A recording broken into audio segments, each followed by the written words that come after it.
ദൃശ്യങ്ങൾ ഒന്നൊന്നായി പുറത്തു വരികയാണ്. ആ നാടിന്റെ അവസ്ഥ ഇപ്പോഴെങ്ങനെയാണ് എന്ന് കാണുന്നത് പേടിപ്പെടുത്തുന്നത് തന്നെയാണ്. മനോഹരമായ ഒരു ഗ്രാമം ഒന്നാകെ ഇല്ലാതായി പോകുന്ന കാഴ്ച. എങ്ങനെയാണ് രക്ഷാപ്രവർത്തനം ഇപ്പോൾ പുരോഗമിക്കുന്നത്? കണക്കുകൾ എങ്ങനെയാണ് മുന്നിലേക്ക് വരുന്നത്?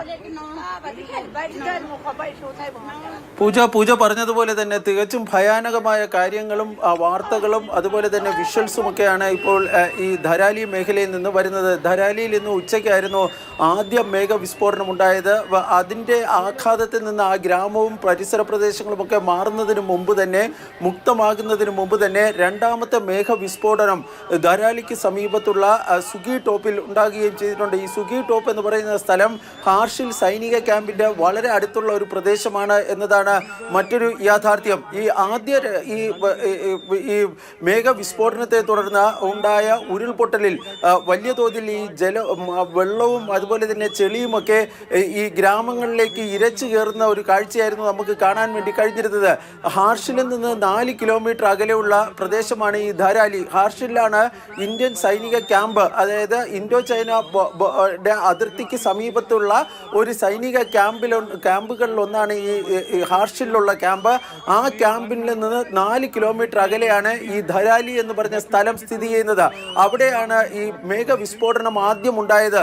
തുടർന്ന് ആദ്യം ലഭിച്ചിരുന്ന കണക്കുകൾ പ്രകാരം 6 മരണമായിരുന്നു സ്ഥിരീകരിച്ചിരുന്നത്. പക്ഷേ നിരവധി പേരെ കാണാനില്ല എന്ന റിപ്പോർട്ടുകൾ ആദ്യഘട്ടത്തിൽ തന്നെ പുറത്തു വന്നിരുന്നു. അതായത് ഈ പല വീടുകളിലും ഇന്ന് രാവിലെ മുതൽ ആ പ്രദേശത്ത് മഴ ഉണ്ടായിരുന്നു. ആളുകൾ കൂടുതലും ഈ വീടുകളിലും മറ്റും ഒതുങ്ങിക്കൂടുന്ന ഒരു സാഹചര്യമായിരുന്നു ഉണ്ടായിരുന്നത്. അതുകൊണ്ട് തന്നെ ഈ വീടുകൾക്കുള്ളിൽ ആൾക്കാരുണ്ടായിരുന്നു. ആ വീടുകളിലേക്കാണ് ഈ മലവെള്ളം ഇരച്ചു കയറി വരുന്ന ഒരു കാഴ്ച നമുക്ക് കാണാൻ വേണ്ടി കഴിഞ്ഞിരുന്നത്. തുടർന്ന് ഒരു ഗ്രാമം ഒന്നാകെ ഈ പ്രളയത്തിൽ മുങ്ങുന്ന ഒരു കാഴ്ചയാണ് നമുക്ക് കാണാൻ വേണ്ടി കഴിഞ്ഞിരുന്നത്. അതുകൊണ്ട് തന്നെ ഈ മരണസംഖ്യ ഇനിയും ഉയരുവാനാണ് സാധ്യത.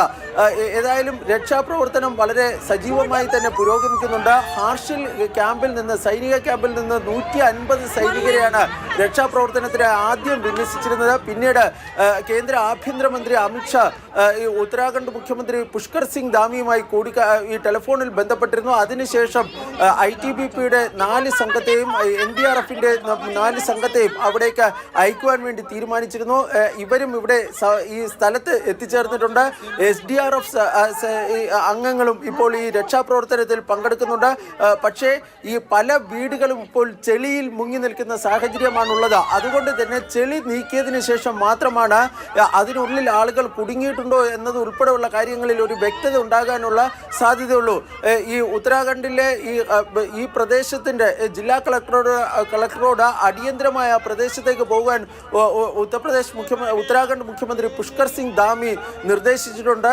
20ഓളം പേരെ ഇതിനോടകം തന്നെ സൈന്യം രക്ഷിച്ചിട്ടുണ്ട്. അവരെ ഹാർഷിൽ ക്യാമ്പിൽ കൊണ്ടുവന്ന് അവർക്ക് വേണ്ട വൈദ്യസഹായവും മറ്റും നൽകുന്നുണ്ട്. ഈ ഗ്രാമത്തിൽ ഇനിയുള്ള ആൾക്കാരെ പൂർണ്ണമായും അവിടെ നിന്ന് ഒഴിപ്പിച്ചിരിക്കുകയാണ്.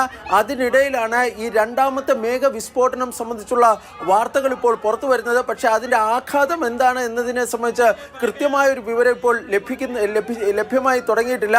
ആൾവാസ മേഖലകളിലേക്കാണോ ഈ മേഘവിസ്ഫോടനത്തെ തുടർന്ന് വെള്ളം ഇരച്ചു കയറിയത് എന്നതുൾപ്പെടെയുള്ള കാര്യങ്ങളിൽ ഇനിയും ഒരു വ്യക്തത വരേണ്ടതുണ്ട്. അതായത് രണ്ടാമത്തെ മേഘവിസ്ഫോടനത്തിന് ശേഷം വെള്ളവും ചെളിയുമൊക്കെ ഇരച്ചു കയറിയത് ഈ ജനവാസ കേന്ദ്രങ്ങളിലേക്കാണോ എന്നതിനെ സംബന്ധിച്ചുള്ള കാര്യങ്ങളാണ് ഇനി അറിയേണ്ടതായുള്ളത്. ഏതായാലും നിലവിൽ ഭയപ്പെടുത്തുന്നതും ആശങ്കപ്പെടുത്തുന്നതുമായ ഒരു സാഹചര്യമാണ് ഉത്തരാഖണ്ഡിലെ ഹാർഷിൽ ധരാലി മേഖലയിൽ ഇപ്പോൾ ഉള്ളത്.